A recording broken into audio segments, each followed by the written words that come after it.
میرے آقا صلی اللہ تعالیٰ علیہ وسلم کے یہ چند صحابہ جن کے کردار کی متعلق میں عرض کر رہا ہوں۔ اے نوجوانوں، وہ معاشرہ کیسا تھا جس میں باپ اور بیٹا اس بات پر لڑ رہے ہیں کہ کل بدر میں مجھے جانا ہے کہ تم کو جانا ہے۔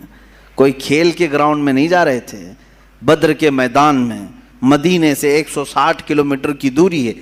باپ اور بیٹا رات کے وقت گھر میں لڑائی کر رہے ہیں اس بارے میں۔ بیٹا کہتا ہے نہیں میں رسول پاک کے ساتھ جاؤں گا، باپ کہتا ہے نہیں میری عمر زیادہ ہے، میں رسول پاک کے ساتھ جاؤں گا۔ بیٹا کہتا ہے آپ بوڑھے ہو چکے ہیں، جوانوں کی وہاں ضرورت ہے۔ ان دونوں کی تکرار ہوتی رہی، یہاں تک کہ دونوں نے قرآن اندازی کی، چٹھی ڈالی جائے، جس کا نام نکلے وہ جائے حضور کے ساتھ۔ عزیزان گرامی، قرآن اندازی کی گئی۔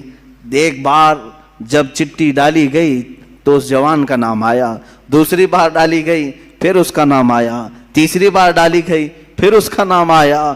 تو پھر جو بوڑھے تھے، باپ تھے، وہ جھلا کر کے کہتے ہیں یہ قرآن اندازی صحیح نہیں ہو رہی ہے، چلو حضور پاک کے پاس جا کر کے ہم کہہ لیں گے۔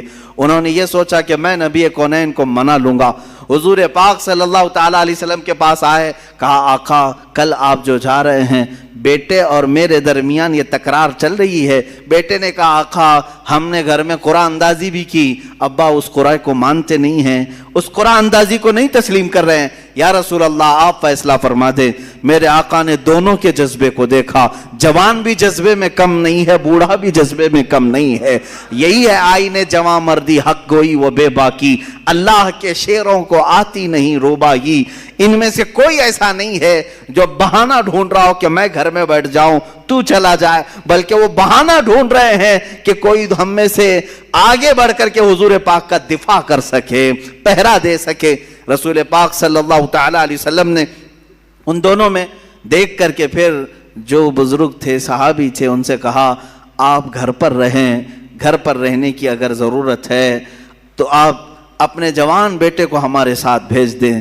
میرے آقا کا یہ فیصلہ آنا تھا، اس کے بعد تو پھر کسی کو پر مارنے کی بھی جسارت نہیں ہوتی۔ لیکن جانتے ہیں وہ منظر کیسا ہے جب وہ بوڑھے صحابی دھاڑے مار کر روتے ہوئے گھر واپس آئے۔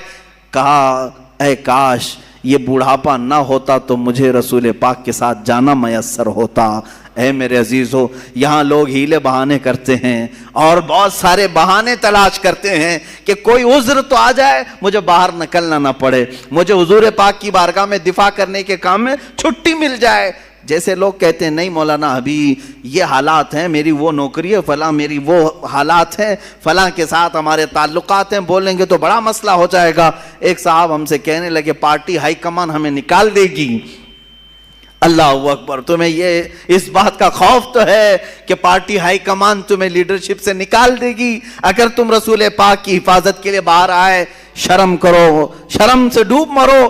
جس دن تمہیں ہائی کمان تاجدار مدینہ سے نکالنے کی بات آئے گی، حضور پاک صلی اللہ تعالیٰ علیہ وسلم، تم جس کو ہائی کمان کہتے ہو سکتا ہے کوئی ساڑی دھوتی والے ہوں، الحمدللہ ہمارے ہائی کمان تو تاجدار مدینہ صلی اللہ علیہ وسلم، ہم وہاں نظر رکھتے ہیں۔ وہ اگر راضی ہے تو الحمدللہ ہماری زندگی کا وصول ہو گیا۔